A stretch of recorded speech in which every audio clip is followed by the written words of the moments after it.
Assalamualaikum warahmatullahi wabarakatuh.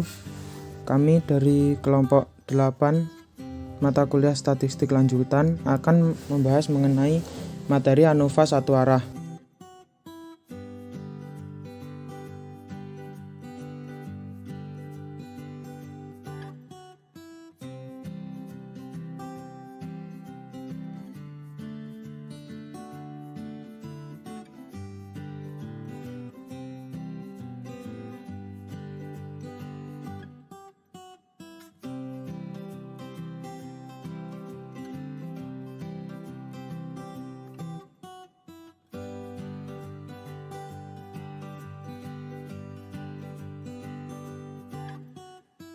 Satu, uji homogenitas variansi.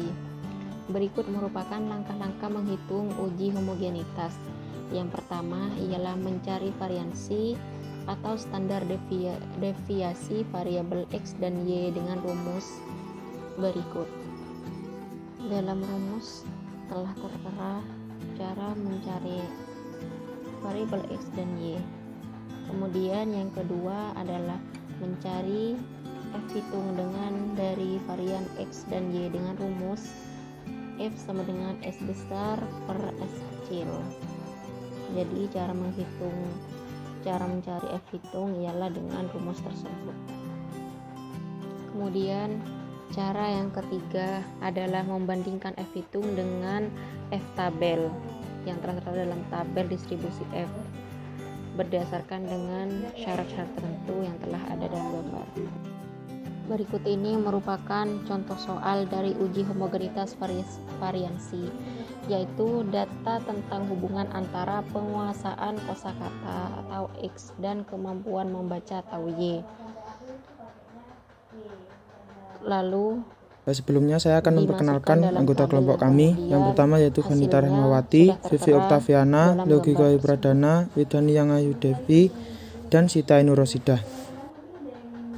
Materi yang akan kami bahas pada kesempatan kali ini yang pertama adalah uji homogenitas variansi, selanjutnya uji Bartlett, uji ANOVA satu arah, dan uji perbandingan ganda yang akan membahas mengenai uji beda nyata terkecil dan juga uji beda nyata jujur. Kemudian ditemukan bahwa hasilnya ialah XE kuadrat 20,74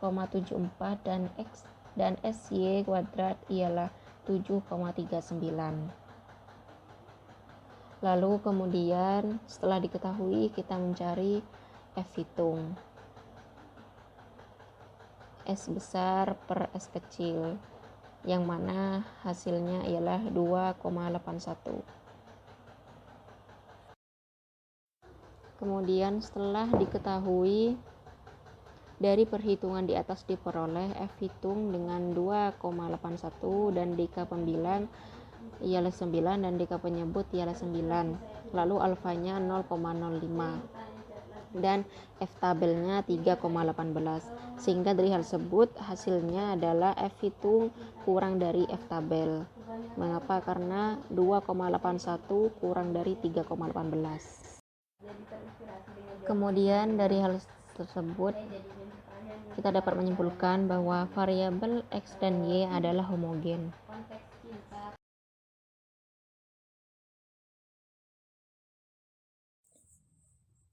Selanjutnya, saya akan menjelaskan tentang uji Bartlett. Uji Bartlett digunakan untuk menguji apakah K-sampel berasal dari populasi dengan varians yang sama. K-sampel bisa berapa saja karena biasanya uji Bartlett digunakan untuk menguji sampel atau kelompok yang lebih dari 2. Uji Bartlett pertama kali diperkenalkan oleh M.S. Bartlett pada tahun 1937. Misalkan sampel berukuran N1, N2 sampai dengan NK dengan data Y, IJ sama dengan I sama dengan 1, 2 sampai dengan NK dan J sama dengan 1, 2 sampai dengan NK. Dan hasil pengamatan telah disusun seperti dalam tabel yang akan saya jelaskan selanjutnya. Selanjutnya, sampel-sampel dihitung variansinya masing-masing yaitu S1 kuadrat, S2 kuadrat sampai dengan SK kuadrat. Dalam menghitung varian sudah dijelaskan dalam video sebelumnya. Selanjutnya, saya akan menjelaskan tentang tabel yang diperlukan dalam uji Bartlett. Ada dua, yaitu tabel 1 dan tabel 2. Tabel 1 merupakan data dari hasil pengamatan seperti Y11, Y12, dan seterusnya, serta data populasi seperti populasi ke-1, populasi ke-2, sampai dengan K. Untuk mempermudah perhitungan, satuan-satuan yang diperlukan uji Bartlett lebih baik disusun dalam sebuah tabel sebagai berikut, yaitu tabel 2. Sampel pada tabel 2 tersebut berasal dari populasi tadi yang ke-1, ke-2, sampai dengan K, urutannya ke bawah. Selanjutnya DK. DK itu diperoleh dari jumlah sampel dikurang 1, misalnya N1 dikurang 1. Selanjutnya ada 1 per DK, berarti 1 per hasil pengurangan dari sebelah kirinya, yaitu hasil dari N1 dikurang 1. Jadi hasilnya yaitu 1 per N1 dikurang 1. Setelah itu, masing-masing sampel itu dicari tahu berapa nilai variansnya. Setelah dapat nilai hasil variansnya, dicari nilai logaritma variansnya. Baru kemudian, kolom terakhir DK dikalikan dengan logaritma variansnya. Kemudian, dari tabel di atas dapat dihitung nilai-nilai yang dibutuhkan. Yang pertama, varians gabungan dari semua sampel. Rumusnya yaitu S kuadrat sama dengan sigma NI dikurang 1 dikalikan SI kuadrat dibagi sigma N dikurang 1. Di sini kan memakai sigma, jadi mulai dari sampel pertama, sampel kedua, sampai seterusnya dijumlahkan semuanya. Kemudian yang kedua, harga satuan B dengan rumus B sama dengan log S kuadrat dikalikan sigma NI dikurang 1. Uji Bartlett digunakan statistik C kuadrat, yaitu C kuadrat sama dengan ln 10 B dikurang sigma N dikurang 1 log SI kuadrat dengan ln 10 sama dengan 2,3026. Kemudian signifikasi. Jika C kuadrat lebih besar atau sama dengan dari C kuadrat 1 dikurang alfa, K dikurang 1, maka H0 ditolak. Dan jika C kuadrat lebih kecil atau sama dengan dari C kuadrat 1 dikurang alfa, K dikurang 1, maka H0 diterima, di mana jika C kuadrat 1 dikurang alfa, K dikurang 1 didapatkan dari tabel distribusi C kuadrat dengan peluang 1 dikurang alfa dan DK sama dengan K dikurang 1. Selanjutnya yaitu ada contoh soal. Diambil data pertumbuhan berat badan anak sapi karena 4 jenis makanan. Dalam soal ada 4 populasi, yaitu populasi ke-1, populasi ke-2, populasi ke-3, dan populasi ke-4. Selanjutnya, dengan varian setiap populasi adalah sebagai berikut. S1 kuadrat sama dengan 29,3 varians, S2 kuadrat sama dengan 21,5 varians, S3 kuadrat sama dengan 35,7 varians, S4 kuadrat sama dengan 20,7 varians. Dalam mencari varians telah dijelaskan dalam video sebelumnya. Selanjutnya yaitu ada hipotesis bahwa H0 itu semua populasi sama, sedangkan dalam H1 semua populasi itu tidak sama. Selanjutnya yaitu nilai alfa. Nilai alfanya 5% atau 0,05. Kemudian rumus statistik penguji. Untuk mempermudah perhitungan, satuan-satuan yang diperlukan uji Bartlett lebih baik disusun dalam sebuah tabel sebagai berikut. Dalam soal ada 4 sampel, jadi ada sampel pertama, kedua, ketiga, dan keempat. Selanjutnya, dk sampel pertama dikurangi 1. Sampel pertamanya ada 5, terus dikurang 1, jadi dk-nya ada 4. Begitupun seterusnya sama.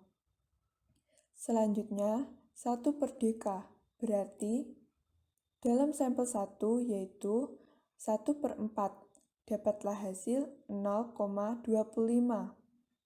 Kemudian, mencari nilai variansnya atau S1 kuadrat, dapatlah hasil pada sampel pertama 29,3 dan seterusnya pun sama. Kemudian, logaritma. Logaritma S1 kuadrat pada sampel pertama variansnya 29,3 dilogaritmakan hasilnya 1,4669. Begitupun seterusnya. Selanjutnya, dk dikalikan log S1 kuadrat.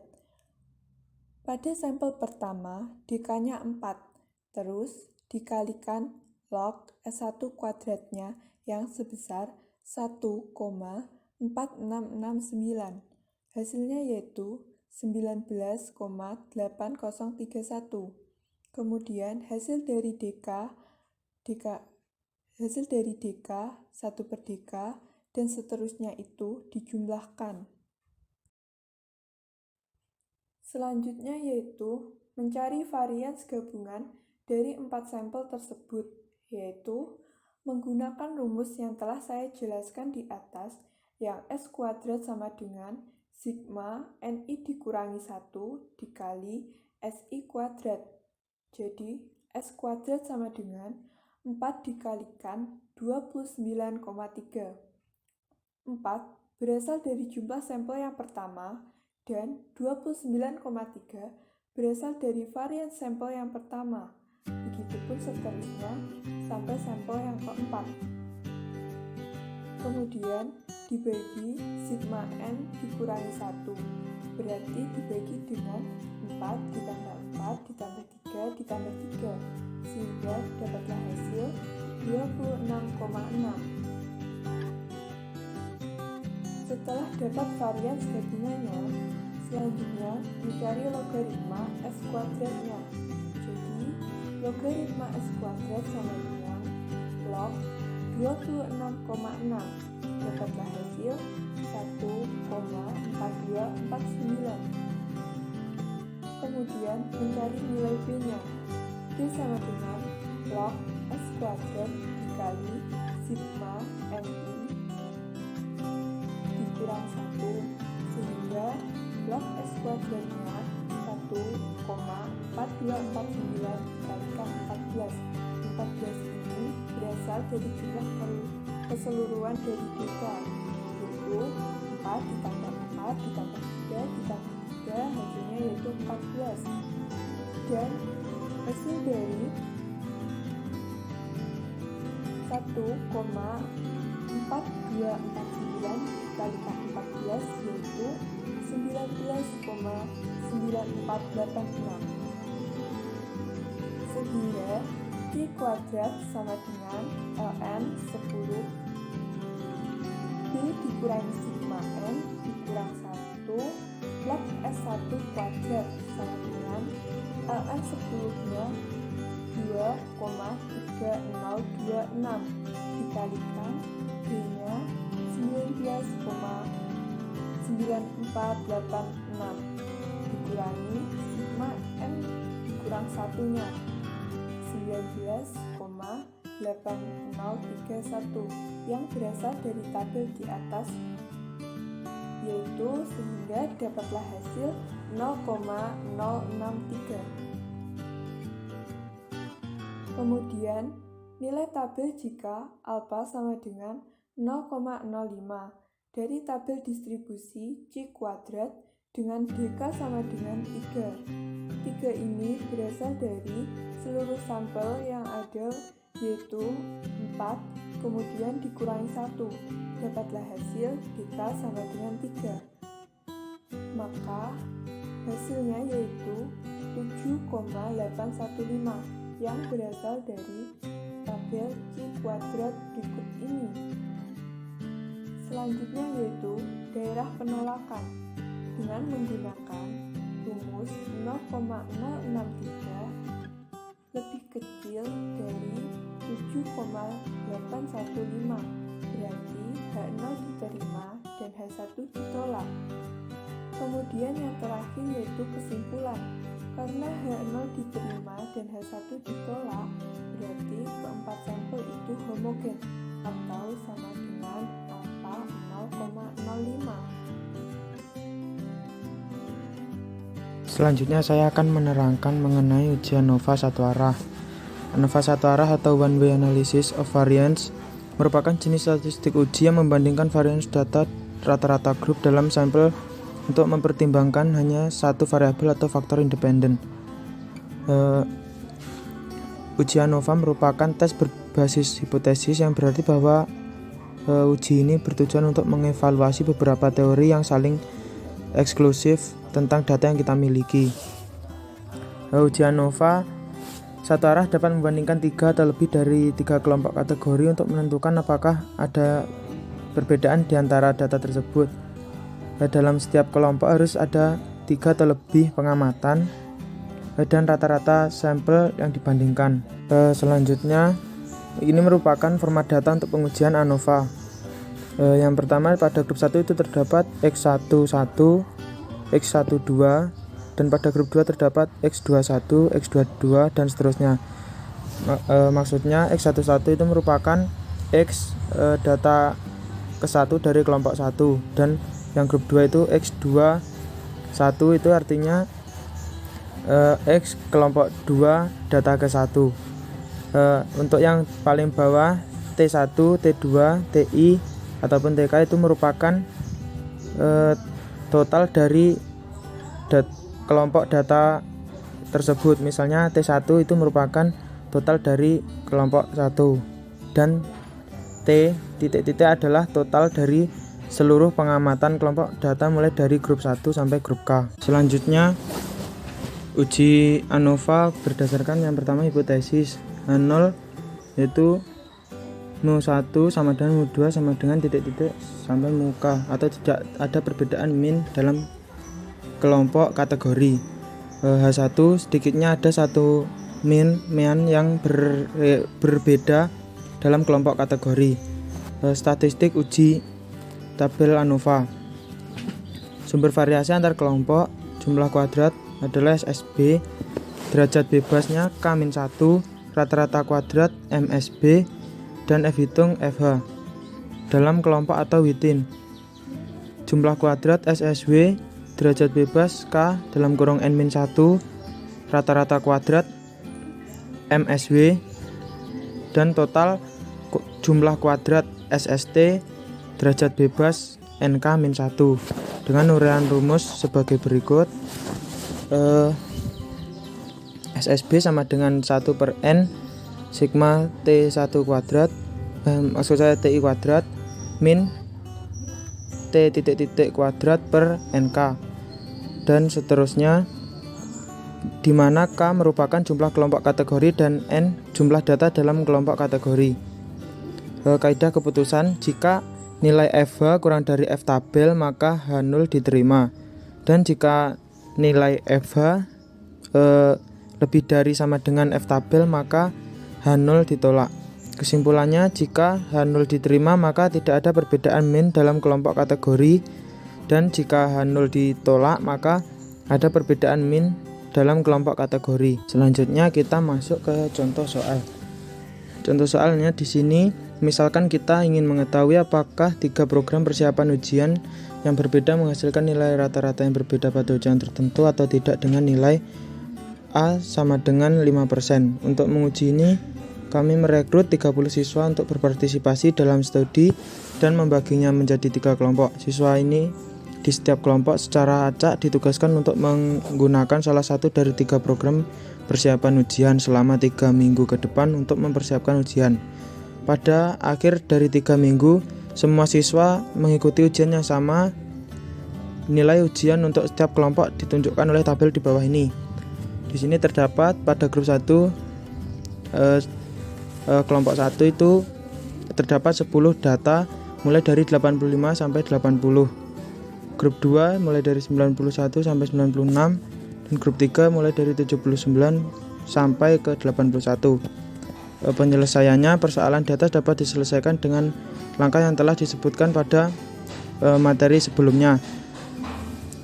Dengan yang pertama kita mencari hipotesis H0 sama dengan U1, M1 sama dengan M2 sama dengan M3. H1 sedikitnya ada satu nilai yang berbeda. Selanjutnya ke statistik uji. Dari soal di atas diketahui banyaknya kelompok atau K sama dengan 3 dan banyaknya data pada masing-masing kelompok atau setiap kelompoknya terdapat 10 data, di mana N1, N2, dan N3 berjumlah 10. Selanjutnya kita menghitung T1, T2, dan T3 dengan menggunakan rumus T1 sama dengan sigma X1J, yaitu jumlah dari seluruh data dari kelompok 1 mulai dari 85 sampai 80 itu dijumlah, hasilnya adalah 834. Begitupun dengan T2, rumusnya sama, menjumlahkan seluruh data pada kelompok grup 2 mulai dari 91 sampai 96, hasilnya adalah 893. Selanjutnya menghitung T3, rumusnya sama, menjumlahkan mulai dari 79 sampai 81 dan hasilnya adalah 847.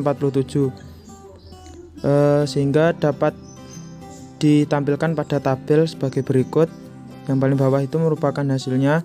Selanjutnya menghitung komponen dengan cara mengkuadratkan jumlah dari grup 1, terus selanjutnya dijumlahkan dengan kuadrat dari grup 2, dijumlahkan dengan kuadrat dari grup 3. Hasilnya adalah 2.210.414.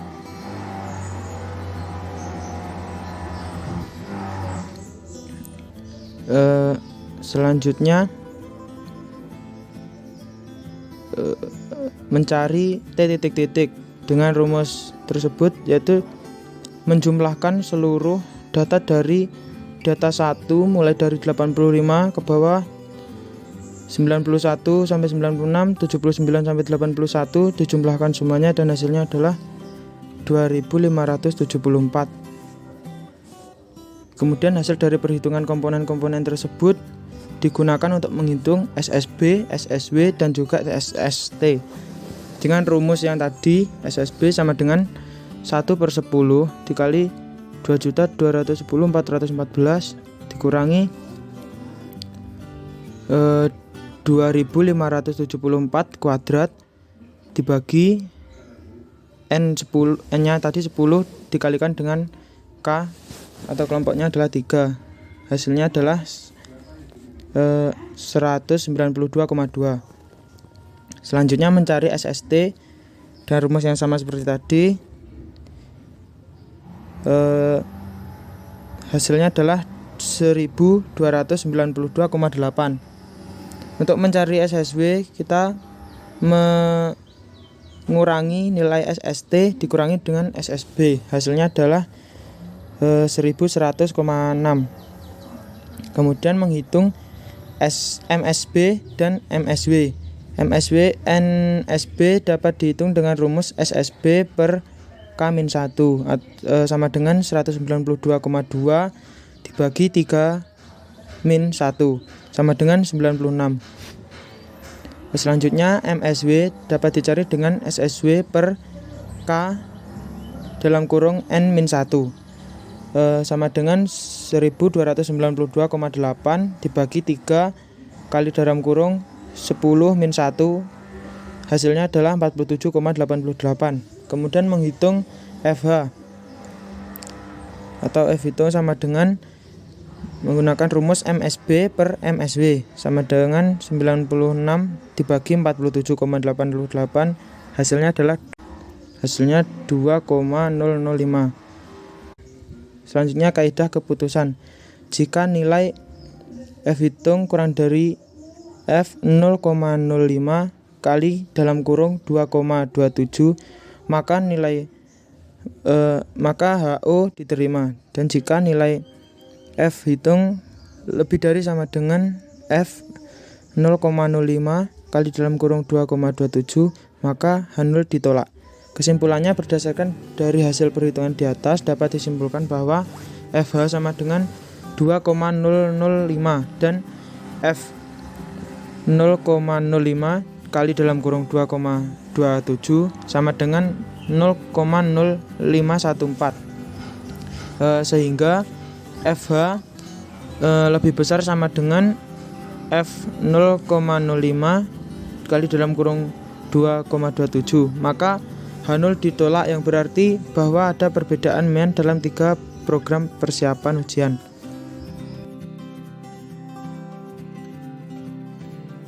Uji perbandingan ganda. Uji ini digunakan untuk menilai pengaruh macam-macam perlakuan proses atau untuk mengetahui adanya perbedaan atau persamaan antara dua variabel dari populasi yang sama. Berikut beberapa macam pengujian yang dapat dilakukan dalam menganalisis perbandingan ganda. Yang pertama, uji visually significant difference atau uji beda nyata terkecil. Uji ini digunakan untuk mengetahui perbedaan antar perlakuan. Nilai BNT sangat dipengaruhi oleh KT yaitu kuadrat total galat. Semakin besar kuadrat total galat, maka semakin tinggi nilai BNT-nya. Dalam rumus BNT yaitu T tabel dikali dengan akar 2 dikali kuadrat total galat dibagi dengan R. Sebagai contoh,